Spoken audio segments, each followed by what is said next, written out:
Carlos Vargas had seen a lot in his 10 years as a police officer. The streets of this unnamed American city, somewhere between decay and gentrification, had a rhythm of their own. His patrol route, the same for the last 2 years, took him through neighborhoods where broken streetlights cast long shadows on crumbling sidewalks, and brightly colored murals adorned the walls of abandoned buildings, a striking contrast between despair and hope. It was a crisp autumn afternoon, with the sun starting to set, casting an orange glow over the city. The air had that bite to it, signaling winter was just around the corner. Carlos had grown used to the routine, the constant hum of traffic in the distance, the occasional sound of children laughing or dogs barking. It was all so familiar, and yet that day something stood out. Something different. Something that made his heart beat just a little faster. As he turned the corner onto a quiet street near the old textile factory, he spotted her. A little girl, no more than 7 or 8 years old, walking alone. She had dark skin, her hair neatly braided in rows that ended with small colorful beads that clicked together softly as she moved. She wore a faded pink jacket that seemed a size too big, with a small backpack slung over her shoulder, the straps slightly frayed. She wasn't running or crying, but something about her posture, her slow, uncertain steps and the way she kept glancing around, made Carlos's instincts flare up. She looked lost. Carlos slowed his patrol car, his eyes following her. There were no adults in sight, no one who seemed to be with her. This part of town wasn't the safest, especially as the day turned to night. Gangs, drug deals, and petty crimes were common, and Carlos knew the dangers that lurked in the shadows, dangers a little girl might not even understand. He debated with himself for a moment. Should he approach her directly? Ask if she was okay? Or would that scare her? He knew all too well that many kids in this neighborhood didn't see the police as friends or protectors. He had encountered too many frightened faces, too many wary eyes. He didn't want to be just another badge that made her nervous. Instead, he decided to follow her, keeping a safe distance. Something about the situation didn't feel right. He had learned to trust his gut over the years, and his gut was telling him that this little girl needed help, whether she knew it or not. The sun dipped lower as he trailed her through narrow alleys and side streets. She seemed to be walking with some purpose, but there was hesitation in her movements. Every few blocks, she would stop, looking around as if searching for something, or someone. Carlos's heart clenched with each stop. Was she trying to find her way home? Or worse, was she running from something? He stayed in his car at first, driving slowly, far enough behind that she wouldn't notice, but close enough to intervene if anything happened. His mind raced through the possibilities. Was she running away from an abusive home? Had she gotten lost on her way back from school? Or, as Carlos feared more and more, was she out here alone because there was no one left to take care of her? When she crossed into a particularly rough part of town, a place known for its boarded-up houses and graffiti-covered storefronts, Carlos decided it was time to get out of the car. He parked at a distance, careful not to startle her, and began to follow on foot. His boots made a soft crunch on the fallen leaves as he stayed in the shadows, blending into the backdrop of the dimming evening. The little girl didn't seem to notice him, or if she did, she didn't let on. She was focused on something up ahead, though Carlos couldn't figure out what. His nerves were on edge. Every time she rounded a corner, his stomach clenched, worried about what might be waiting on the other side. At one point, she stopped in front of an old convenience store. The windows were covered in grime, and a closed sign hung lopsided on the door. She stood there for a moment, just staring. Carlos watched from behind a tree, wondering what she was thinking. Did she recognize the place? Was she waiting for someone? She fidgeted with her jacket, pulling it tighter around her small frame as the wind picked up. After a few minutes, she moved on, and Carlos followed once more. As they continued through the deteriorating neighborhood, Carlos's thoughts drifted back to his own childhood. He had grown up in a rough part of town, not too different from this one. His family had immigrated from Puerto Rico when he was just a boy, and they had struggled. His father worked 2 jobs, and his mother had done everything she could to keep them fed and clothed, but there were days when the weight of poverty was suffocating. He remembered the fear of walking home alone from school, the anxiety that came with not knowing if he'd be safe on his own streets. He had sworn that when he became a police officer, he would protect kids like him from feeling that fear. But here was this little girl, walking alone, and he hadn't done anything yet. Just as he was about to step forward, to call out to her and ask if she needed help, she made a sudden turn onto a narrow alley. Carlos felt his heart skip a beat. That alley was dangerous, even during the day. At night, it was a haven for drug dealers and gang members. He couldn't let her go down there alone. His pace quickened as he followed her into the alley. The walls were covered in layers of graffiti, some of it fresh, some of it faded and chipped. Trash littered the ground, and the air smelled faintly of something burning. His hand instinctively moved toward his radio, ready to call for backup if needed. But what he saw next stopped him in his tracks. At the end of the alley, tucked into a small corner near a broken fence, was a makeshift memorial. Flowers, candles, and a few tattered stuffed animals surrounded a small wooden cross, hastily carved with the name, Monique. The little girl knelt in front of it, her small hands shaking as she laid a single flower at the base of the cross. Carlos felt his throat tighten. He didn't need to know the details to understand. This was why she had been walking alone. She wasn't lost. She was mourning. The little girl, still kneeling, let out a soft sob, the sound carrying in the stillness of the night. She wiped her face with the sleeve of her jacket, but the tears kept coming. Carlos stood frozen, his heart breaking for her. How long had she been doing this? Coming here alone in the cold, to visit a grave that no one else seemed to care for? He didn't know when it happened, but suddenly, Carlos felt tears in his own eyes. He tried to hold them back, tried to stay composed, but the sight of that little girl, so young and fragile, crying in the dark next to her mother's grave, was too much. Without thinking, Carlos stepped forward. His voice was gentle, softer than he thought possible. "Hey, sweetheart," he called, his voice cracking slightly. "It's okay. You're not alone anymore." The words hung in the air, fragile and tender. Carlos felt the weight of them in his chest, hoping they reached the little girl in the way he intended. But for a few long moments, she didn't move. She remained still, kneeling at the base of the makeshift memorial, her back to him, her small frame barely visible under the oversized pink jacket. The quiet of the alley was almost overwhelming, the kind of silence that amplified every small noise, the rustle of leaves in the wind, the distant hum of city traffic, and her quiet, muffled sobs. Carlos took another step forward, careful not to make any sudden movements. He didn't want to frighten her. His instinct as a police officer was to protect, but in this moment, he felt like he had no authority, no power. He wasn't dealing with a criminal or a dangerous situation. He was confronting a child's raw grief, something that made him feel utterly helpless. "I'm not going to hurt you," he said softly, taking a knee a few feet behind her. "I just want to help." At that, she finally turned around. Her face was streaked with tears, eyes wide and glistening in the fading light. She was so small, so vulnerable, that Carlos felt an almost unbearable surge of sadness for her. It was the kind of emotion he had learned to keep at bay during his years on the force. But this was different. This wasn't a routine patrol or a street arrest. This was a moment of pure human connection, and it hit him like a punch to the gut.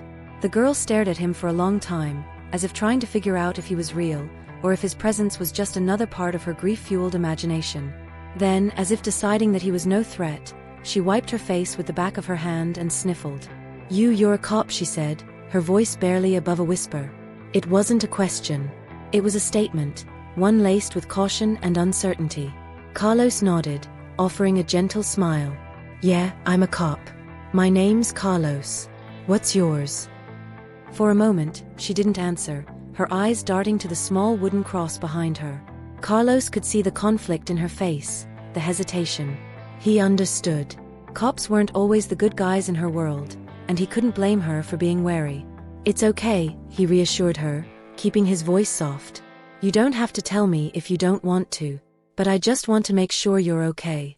It's getting late, and this isn't the safest place to be all alone." The little girl bit her lip, then finally spoke. "My name's Layla." Layla. The name suited her, Carlos thought. Simple and delicate, just like she appeared in that moment, though he had no doubt that she carried the kind of strength most adults couldn't imagine.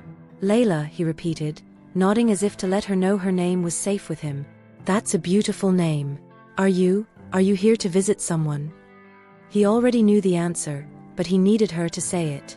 He needed her to open up, to feel that she wasn't alone in this cold, unforgiving world. Layla turned her gaze back to the small memorial, her eyes fixed on the cross, the flower she had placed trembling in the light evening breeze. "It's my mom," she said quietly, her voice breaking on the last word. She died." Carlos felt a lump in his throat. He had known this was coming, but hearing it from her small trembling voice made the weight of it real. He fought the urge to ask more questions, to probe into the details of her mother's death. This wasn't an interrogation, and Layla wasn't a witness. She was a little girl who had lost the most important person in her life. "I'm so sorry, Layla," Carlos said, his voice thick with empathy. "I can't even imagine how hard that must be for you." Layla didn't respond. Instead, she lowered her head, her braids falling forward as she stared at the ground. Carlos noticed that her shoes were scuffed and worn, and the hem of her jeans was frayed, as if she'd grown out of them months ago but had no replacements. "Do you come here a lot?" Carlos asked after a few moments of silence. Layla nodded. "Every day, after school." Carlos felt another wave of sadness wash over him. Every day. That meant she had been walking alone through these dangerous streets, making her way to this forgotten corner of the city, with no one to look out for her. And no one, it seemed, had noticed. I miss her," Layla whispered, her voice so small and fragile that it nearly broke Carlos's heart. "I know," Carlos said, inching a little closer, careful not to invade her space. "It's okay to miss her. It's okay to cry. You don't have to be strong all the time." Layla's bottom lip quivered as she stared at the ground, and for a moment, Carlos thought she might break down again. But she held it together, her small hands clenching into fists as she forced the tears back. "I'm the only one who can come," she said after a moment. "No one else cares." Carlos felt his heart tighten. He had seen too many kids like Layla, children forced to grow up too fast, to take on burdens they should never have to carry. It wasn't fair. Life wasn't fair. "Where's your family?" Carlos asked gently. "Is there anyone else who's looking after you?" Layla shook her head.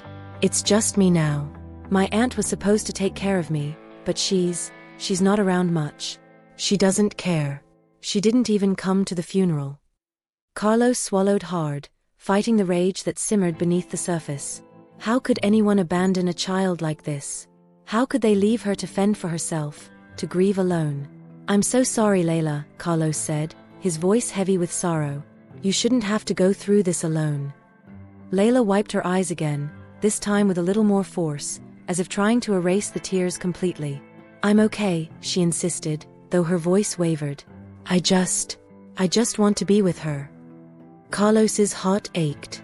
He had seen a lot of grief in his career, but there was something about Layla's pain, so pure, so unfiltered, that cut him to the core. She wasn't angry or bitter. She was just a little girl who missed her mom. And she had no one else. "You know," Carlos began, his voice soft, "your mom is still with you, Layla. She might not be here, but she's watching over you. She's proud of you." Layla sniffled, her eyes still fixed on the memorial. "How do you know?" Carlos paused, searching for the right words. "Because I believe that the people we love, they never really leave us. They stay in our hearts, and they keep watching over us. And I know your mom wouldn't want you to be sad. She'd want you to be happy, to live your life." Layla didn't say anything, but her shoulders relaxed just a little, as if the weight she had been carrying for so long had been lifted, if only slightly. Carlos watched her in silence for a few more moments, unsure of what to do next. He couldn't just leave her here. She needed more than words. She needed someone to take care of her, to make sure she wasn't walking these streets alone every day, grieving in silence. "Layla," he said gently, "is it okay if I walk you home?" She hesitated, then nodded. "Okay." Carlos stood up, offering her a hand. She stared at it for a moment before reaching out and taking it. Her small hand felt fragile in his, but he held it firmly, letting her know that, for now, she wasn't alone. As they walked out of the alley together, Carlos made a silent promise to himself. He wasn't just going to walk her home. He was going to make sure that Layla got the help she deserved. She wouldn't have to face this world alone any longer. The streetlights flickered on as the sun dipped below the horizon, casting long shadows across the cracked sidewalks. The cool autumn air was starting to bite, and the faint smell of burning wood drifted through the streets from the chimneys of old houses nearby. Carlos held Layla's small hand gently as they walked together, her silence speaking louder than any words. She kept her head down, watching her feet as they moved one step at a time over the uneven pavement. Carlos, too, was quiet. His mind was racing, though he was careful to keep his expression calm for Layla's sake. He had been in situations like this before, taking care of vulnerable children, helping them when the system had failed. But this was different. Something about Layla's innocence, her grief, was deeply personal to him. It wasn't just another case. He couldn't shake the thought of her visiting her mother's grave alone, day after day, carrying that burden with no one to share it. They walked through an old run-down neighborhood where abandoned buildings stood like forgotten monuments. Some houses still had remnants of life, laundry hanging on porches, children's toys scattered in yards, but others had windows boarded up, yards overgrown with weeds, and spray-painted graffiti on their walls. Carlos knew this part of town well. It was the kind of place that the city had neglected, where the people who lived there had learned not to expect help. "Is your house close by?" Carlos finally asked, breaking the silence. Layla nodded but didn't say anything. She continued to stare at the ground, her small fingers gripping his hand tightly. Carlos glanced around, trying to guess which house might be hers. He'd been through these streets on patrol many times, but they all looked the same now, tired, worn out, barely standing. His heart clenched at the thought of Layla living here alone, her only family too absent or uncaring to look after her. They turned onto a narrow street lined with houses that seemed even more dilapidated than the last. Carlos felt a wave of unease. The street was almost entirely deserted, save for a couple of stray cats rummaging through trash cans. The house at the end of the block stood out immediately, a sagging roof, peeling paint, and broken windows covered with plastic sheets. A single porch light flickered weakly by the front door. Layla stopped in front of the house, letting go of Carlos's hand. She didn't look up at him as she spoke. "This is it." Carlos swallowed hard, feeling a deep sadness settle in his chest. "Is anyone home?" he asked, though he already knew the answer. Layla shook her head, her eyes still downcast.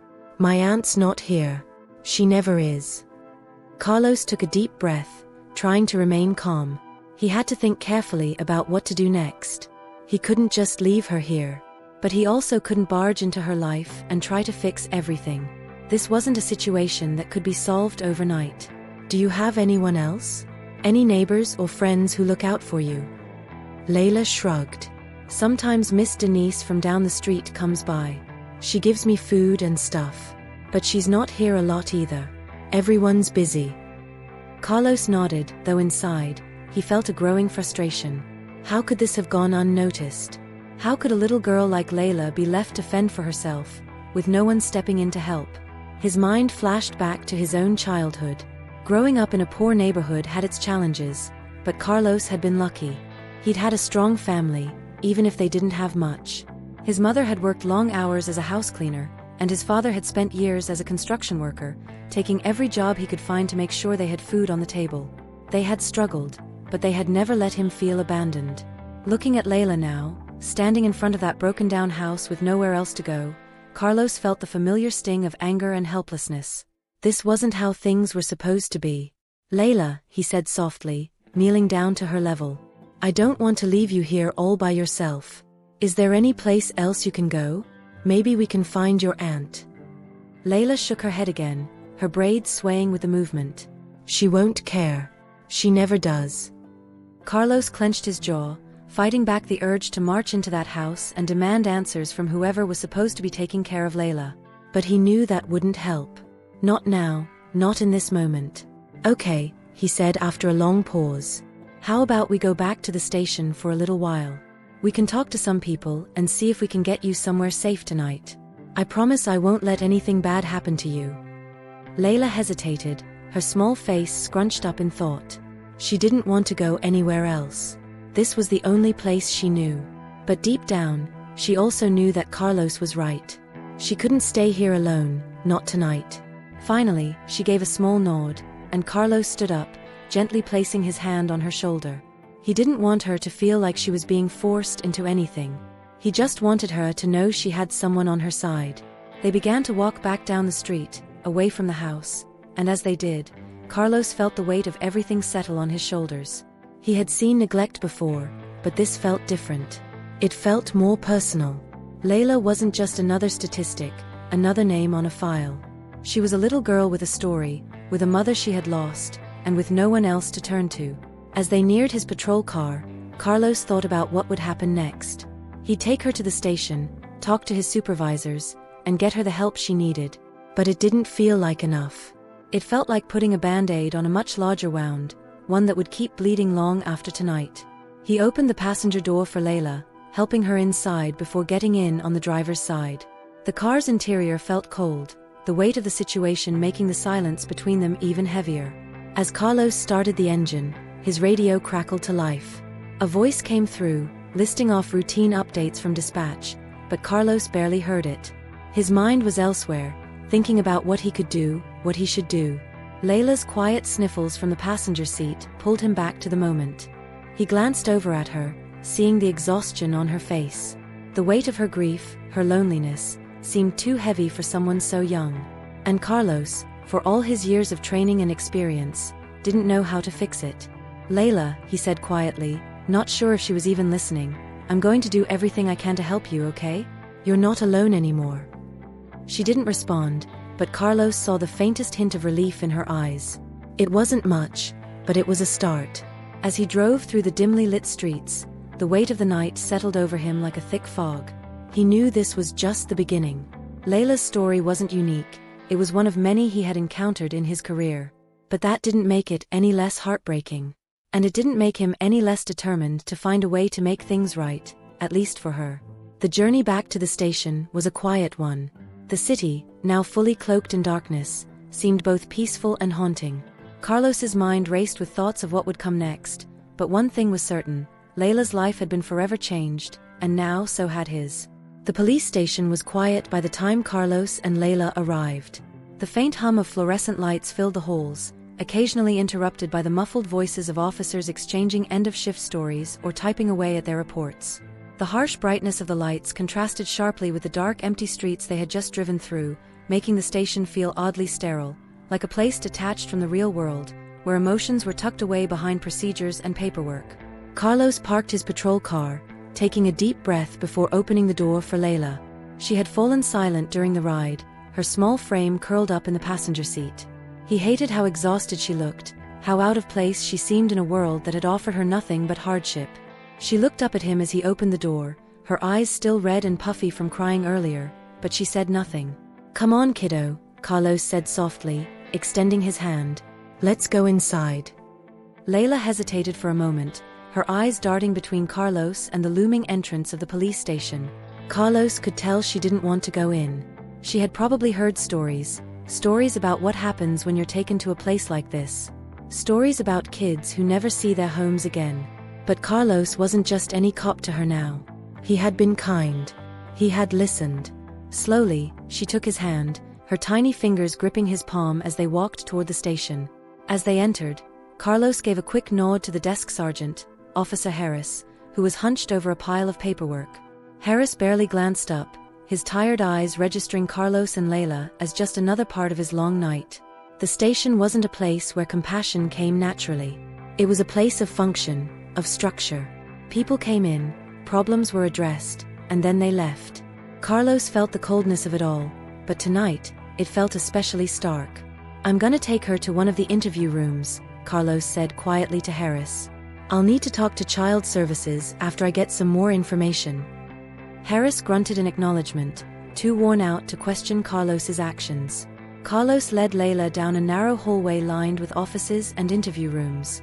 The air was heavy with the smell of stale coffee and disinfectant. The walls were a dull gray, and the fluorescent lights buzzed with an irritating hum. It wasn't a place for a child, Carlos thought, as they entered a small room with nothing but a table, 2 chairs, and a camera mounted in the corner. "Have a seat, Layla," he said gently, pulling out one of the chairs for her. She climbed into the chair, her legs dangling above the floor. She looked even smaller in this room, surrounded by the sterile, impersonal environment. Carlos could see the fear in her eyes, the uncertainty about what was going to happen next. He hated it. She didn't belong here. This wasn't where she should be dealing with her grief. Carlos sat across from her, leaning forward slightly. "Layla, I know this is a lot for you right now, but I need to ask you a few questions so we can figure out how to help, okay?" Layla nodded, though her eyes remained downcast. She kept her arms crossed tightly over her chest, as if she was trying to hold herself together. "Do you know how long it's been since your mom passed away?" Carlos asked, keeping his voice as gentle as possible. 3 months, she whispered, her voice barely audible. Carlos swallowed hard. 3 months. For 3 months, this little girl had been living alone with her grief, with no one to help her navigate the world without her mother. He had seen this kind of thing before, the system too slow to respond, families slipping through the cracks. But Layla wasn't just another case to him now. She was a child, a person, with a name and a heartbreaking story. "And your aunt," Carlos continued, "how often does she come by? Does she live close?" Layla shook her head, her braids swaying slightly with the movement. "She only comes when she wants something. She doesn't stay. I don't like her." Carlos felt a surge of anger toward the woman who was supposed to be caring for Layla. How could anyone treat a child like this? Especially a child who had lost so much already? He kept his emotions in check, knowing that Layla didn't need to see his frustration. "I'm sorry, Layla," Carlos said, his voice filled with genuine sympathy. "I'm going to do everything I can to help you, okay? But I need to know if there's anyone else, anyone at all, who you feel safe with. Someone we can call, maybe?" Layla bit her lip, her small hands fidgeting with the sleeves of her jacket. She thought for a moment, but then shook her head again. "There's no one. Just me." Carlos nodded slowly, feeling the weight of her words. Just her. That kind of isolation, especially for someone so young, was devastating. She had no one. Not even the woman who was supposed to be taking care of her. It made Carlos sick to think that Layla had been surviving on her own, with only the occasional visit from a neglectful aunt and the kindness of a neighbor who couldn't always be there. "Okay," Carlos said softly. "I'm going to talk to some people, and we'll figure out what to do next. You're going to be okay, Layla. I promise." He stood up, his heart heavy as he walked to the door. Layla sat quietly, her eyes following him, but she didn't say a word. Carlos knew this was just the beginning of what would likely be a long, painful process for her. But he also knew he couldn't leave her here, lost in the cold machinery of the system, without trying to make things better. Out in the hallway, Carlos made his way back to the front desk, where Officer Harris was still sifting through his paperwork. "I need to get in touch with Child Services," Carlos said, his voice low but urgent. "The girl's in a bad situation. There's no one looking out for her." Harris looked up, his expression a mix of sympathy and frustration. "Child Services, huh? You know how long that's gonna take. Could be hours before they send someone out, especially this time of night." Carlos knew that all too well. The wheels of bureaucracy turned slowly, and cases like Layla's often got lost in the shuffle. But he couldn't just walk away. "Yeah, well, I'll wait," Carlos said firmly. "I'm not leaving her alone." Harris nodded, though the skepticism was clear in his eyes. "You sure about this? Kid like that, it's not gonna be easy." Carlos met his gaze, his expression unwavering. "I don't care how long it takes. She needs someone right now." With that, Carlos turned and walked toward one of the side offices, where he could make the call. As he picked up the phone, dialing the familiar number, his thoughts raced. He had done this before, called Child Services for kids in bad situations, but this time felt different. He didn't just want to report Layla's case and move on. He wanted to make sure she was safe, really safe. As the phone rang, Carlos leaned against the wall, thinking back to the moment he had first seen her. She had looked so lost, so small in a world that had failed her.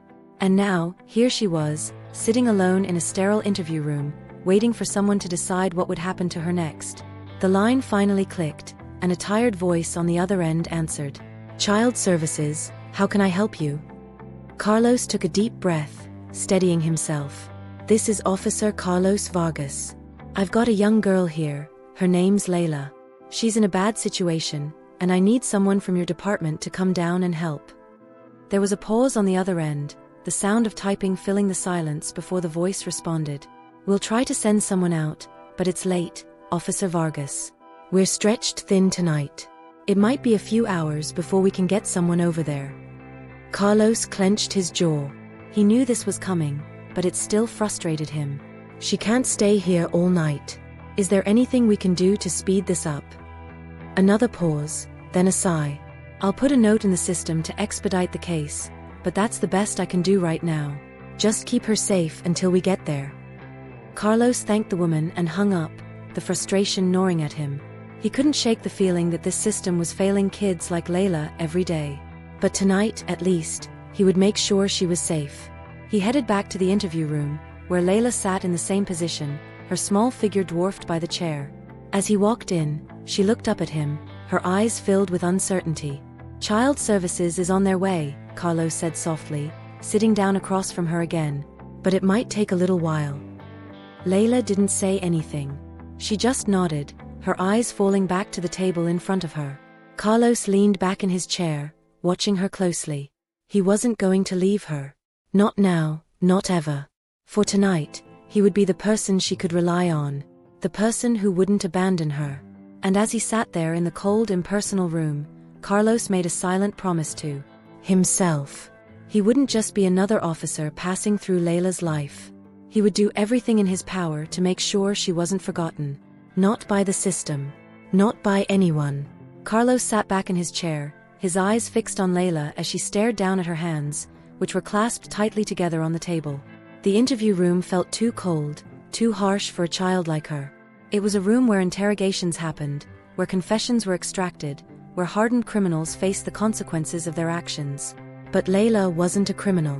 She was a scared little girl, caught in the cold gears of a system that was supposed to protect her but had done nothing but fail.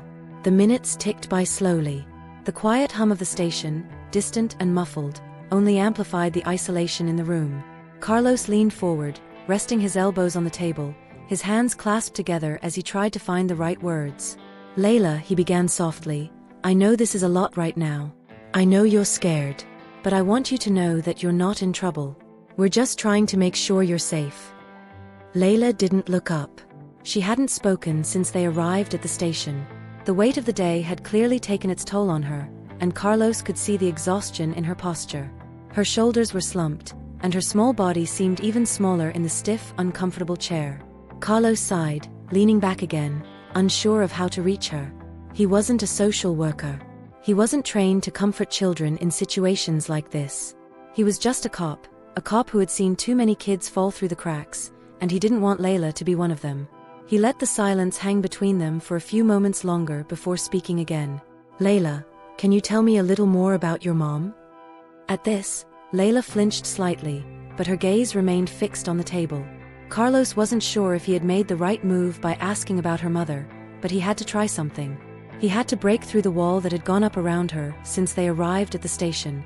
"Your mom sounds like she was really special," Carlos continued, his voice gentle, as if trying to coax her out of the shell she had retreated into. "I can see how much you miss her." Layla's fingers tightened around each other, and for a moment, Carlos thought she wouldn't respond. But then, in a voice so quiet he almost missed it, she spoke. "She was the best," Layla whispered, her voice cracking with emotion. Carlos felt his heart tighten. He leaned forward again, giving her his full attention, wanting her to know that he was listening. "She took care of me. Even when things were hard," Layla continued, her voice trembling. "She always made sure I had what I needed." Carlos nodded, encouraging her to keep going, though he didn't push her. He could see how much it hurt her to talk about her mother, but he also knew that it might be the only way to help her process the grief that was weighing her down. "What happened, Layla?" he asked gently, though he already had a sense of the answer. Layla's eyes filled with tears, and she quickly wiped them away with the sleeve of her jacket. "She got sick. It was really fast. The doctors said they couldn't do anything." Carlos felt a familiar ache in his chest. He had seen it before, people taken too soon by illnesses they couldn't afford to treat properly. It was a brutal reality for so many in the city, especially in neighborhoods like Layla's. Health care was a privilege, not a guarantee. And for families like hers, sometimes all they could do was watch as the people they loved slipped away. "I'm so sorry, Layla," Carlos said softly, his voice thick with sympathy. "I can't imagine how hard that must have been for you." Layla nodded, her lips pressed together tightly as she fought back more tears. She took a deep breath, trying to steady herself. "After she died, everything got worse. My aunt came, but she didn't want to stay. She just wanted to take our things and leave." Carlos clenched his fists under the table, fighting the anger that was rising in him. It took everything in him to stay calm, to keep his voice steady. "Your aunt didn't stay with you?" Layla shook her head. "No. She just left me. Sometimes she comes back, but only for a little while. I think she's mad at me. I think she blames me for everything." The words hit Carlos like a punch to the gut. How could anyone, especially someone who was supposed to care for Layla, blame her for what had happened? She was just a child. A child who had lost her mother and had been left to fend for herself.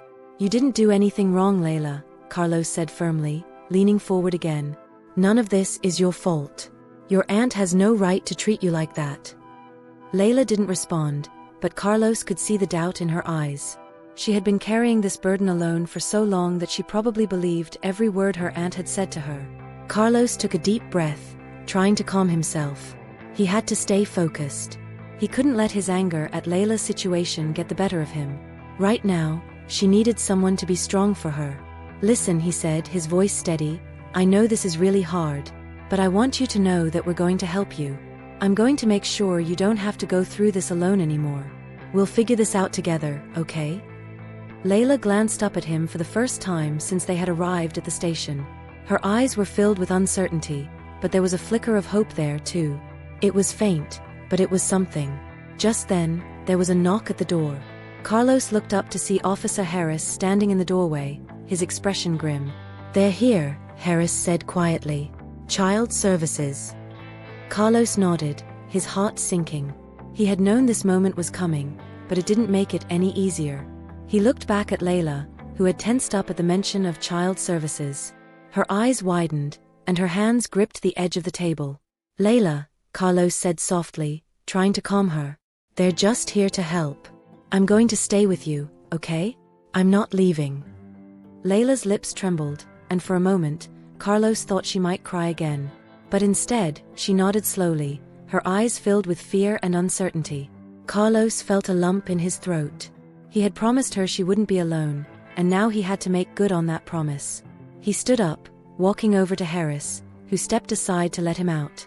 2 women from Child Services were waiting in the hallway, one older, with a stern expression, and the other younger, who looked more sympathetic. The older woman was holding a clipboard, her pen already poised to take notes. Officer Vargas? The older woman asked, her tone brisk and professional. Carlos nodded. That's me.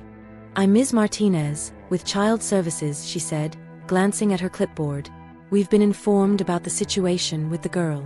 We'll need to ask her a few questions and then determine the best course of action. Carlos felt a knot form in his stomach. He had seen this process before, and it wasn't always kind. Kids were shuffled around, placed in temporary homes or shelters, while the system figured out what to do with them. He didn't want that for Layla. She had already lost so much. I'll be staying with her, Carlos said, his voice firm. She's been through a lot, and I don't want her to feel like she's on her own. Ms. Martinez raised an eyebrow, but she didn't argue. Instead, she nodded curtly. Fine. Let's get started. Carlos turned back to the interview room, his heart heavy as he opened the door and motioned for Layla to follow him out. She stood up slowly, her eyes darting nervously between Carlos and the women from Child Services. It's okay, Carlos said softly, putting a reassuring hand on her shoulder. I'm right here. Layla clung to his side as they walked into the hallway, her small body trembling. Carlos kept his hand on her shoulder, steadying her as they approached the 2 women. Hi Layla, the younger woman said, offering her a kind smile. My name is Ms. Davis. I'm here to help you, okay? Layla looked up at her, her eyes wide and uncertain, but she didn't speak. Carlos could feel the tension radiating from her, and it broke his heart.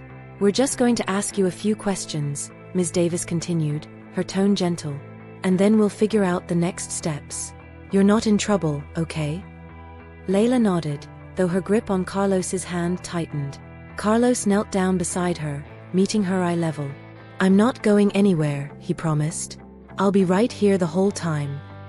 Layla's eyes searched his, as if trying to decide if she could trust him. After a long moment, she nodded again, her grip loosening slightly, though the fear in her eyes remained. Ms. Martinez stepped forward, flipping through her clipboard. Let's find a quiet room for this, she said briskly, her tone making it clear that this was just another case for her. Another box to check off her list. Carlos followed them down the hallway, his heart heavy. He knew this process all too well, and he hated it. But he also knew that this was just the beginning. Layla's story wasn't over yet. Not by a long shot. And he wasn't going to let her face it alone. The sun was barely rising, casting soft, golden light across the horizon as Carlos stood outside the foster home. The house was modest but well kept, with a small garden in the front yard and a porch that looked like it had been freshly painted. Despite the calm exterior, his heart pounded in his chest. Today was the day he had been dreading and hoping for in equal measure. Layla's future was going to be decided. It had been a long few weeks since the night he found her, wandering the streets, visiting her mother's makeshift grave. The weight of everything that had happened since then pressed heavily on his shoulders. He had stayed with Layla every step of the way, through the endless questions from child services, the meetings with social workers, the empty promises that they were doing their best to find a solution for her. It had been exhausting. But for Layla, it had been devastating. She had grown quieter with each passing day, her trust in the world around her seemingly shrinking by the hour. The system had placed her in a temporary shelter while they tried to find a permanent home, and Carlos had visited her every chance he got. Each time, her small face lit up when she saw him, and each time, it broke his heart a little more to leave her behind. Carlos glanced down at the file in his hand, the one child services had reluctantly given him. Inside was everything they had gathered about Layla's situation, her mother's death certificate, the failed attempts to contact her absentee aunt, and a list of potential foster families. Today was the final meeting to determine where Layla would go. He wasn't sure if he was ready for this. Carlos took a deep breath and knocked on the door. For a moment, there was silence. Then the door creaked open, and Ms. Davis, the younger social worker who had been assigned to Layla's case, greeted him with a tired but warm smile. "Officer Vargas," she said, stepping aside to let him in. "Thank you for coming." Carlos nodded and entered, his eyes scanning the room. The house was cozy, with soft carpets and framed family photos hanging on the walls. It was the kind of place he could see a child like Layla being happy in, but something about it still made him uneasy. It wasn't because the foster family wasn't nice, they had been carefully vetted. It was because, no matter how good they were, it wouldn't be the same as Layla having her own family. "Where's Layla?" he asked quietly. "She's in the living room with Mrs. Nelson," Ms. Davis replied, her voice soft. "They've been getting to know each other." Mrs. Nelson was the woman who had been identified as the best candidate to take Layla in. She was kind, patient, and had been a foster parent for years. Everyone said she was perfect for Layla. But the thought of Layla being placed with someone else, someone Carlos didn't fully know, still made him feel a protective instinct that he couldn't shake. They walked down the hallway, and when Carlos stepped into the living room, his heart almost stopped. There, sitting on the couch, was Layla. She was clutching a small stuffed animal, staring down at it with those wide, sad eyes that seemed to carry the weight of the world. Mrs. Nelson sat beside her, speaking softly, trying to engage her, but Layla didn't seem to be listening. Carlos cleared his throat gently, and Layla's head snapped up. The moment she saw him, her face lit up, just like it always did. She jumped off the couch and ran toward him, throwing her arms around his waist. It was the first time she had initiated a hug like that, and Carlos had to fight back the wave of emotion that threatened to overtake him. "Hey kiddo," he said softly, kneeling down to her level and hugging her back. "How are you doing?" Layla pulled away just enough to look up at him, her eyes searching his face for reassurance. "Are you leaving?" she asked, her voice barely a whisper. Carlos's heart ached at the question. She had asked him that every time he visited, and every time, he had promised her he wasn't leaving for good. But today was different. Today, he didn't know how to answer. He glanced over at Mrs. Nelson, who was watching them with a kind but measured expression. She knew this was hard for both of them, but she also knew what was best for Layla. "I'm not leaving right now," Carlos said, his voice gentle. "But we need to talk about some things, okay?" Layla nodded, though she didn't let go of his hand. Ms. Davis cleared her throat softly, stepping forward. "Layla, why don't you and Mrs. Nelson go into the kitchen and grab a snack? We're just going to talk for a little bit, and then we'll come get you." Layla looked up at Carlos, and he gave her a small nod. "It's okay. I'll be right here." Reluctantly, Layla let go of his hand and followed Mrs. Nelson into the kitchen. Carlos watched her go, his heart feeling heavier with every step she took. Once they were out of earshot, Carlos turned to Ms. Davis. "So this is it, huh? Today we decide." Ms. Davis nodded, though her expression was sympathetic. "We think Mrs. Nelson is a great fit for Layla. She's experienced, and she has a lot of love to give. Layla will be safe here." Carlos knew that Ms. Davis was right. Mrs. Nelson had a good reputation, and the home felt warm and stable, everything Layla needed. But he couldn't shake the feeling that there was something unfinished, something he needed to do. He took a deep breath, running a hand through his hair as he searched for the right words. "I've been thinking about this a lot, and I can't just walk away from her." Ms. Davis blinked, her brow furrowing slightly. "What do you mean?" "I mean," Carlos hesitated, trying to gather his thoughts. "I've been there for Layla since the beginning of all this. I've seen what she's been through. I've seen how strong she is, how much she's lost. I can't just be another person who leaves her." Ms. Davis looked at him with understanding in her eyes. "Carlos, I know you care about her. But fostering a child, it's a huge responsibility. It's not just something you can do because you feel guilty." Carlos shook his head. "It's not guilt. I don't know what it is exactly, but it's not guilt. I care about her. I want to be there for her. I want her to have someone who isn't going to leave." There was a long pause. Ms. Davis looked down at her clipboard, then back up at Carlos, her expression softening. "Have you thought about fostering her yourself?" she asked quietly. Carlos's heart skipped a beat. The thought had crossed his mind more than once, but it always seemed too impossible. His life was complicated. He was a cop, with long hours and a dangerous job. He didn't know if he was ready for the responsibility of raising a child, especially one as fragile as Layla. But the idea had taken root in his heart, and now, standing here, it felt more real than ever. "I've thought about it," Carlos admitted, "but I don't know if it's what's best for her." Ms. Davis smiled softly. "Maybe it's what's best for both of you. You've already been her protector, her support. You're the one she trusts."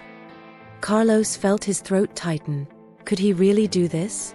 Could he offer Layla the kind of home she deserved? He didn't know. But he knew one thing: he couldn't let her go. "I want to try," Carlos said, his voice steady. "I want to be her foster parent." Ms. Davis studied him for a long moment, then nodded slowly. "We'll have to go through the process, of course. There's paperwork, evaluations, but if you're serious, we can make it happen." Carlos nodded, his heart pounding. He was serious. He had never been more serious about anything in his life. Just then, Layla poked her head around the corner, looking at Carlos with wide, hopeful eyes. "Are you coming with me?" she asked softly. Carlos knelt down and held out his arms. "Yeah, kiddo. I'm coming with you. And this time, I'm not going anywhere." Layla ran into his arms, hugging him tightly, and for the first time in a long time, Carlos felt like he was exactly where he was supposed to be.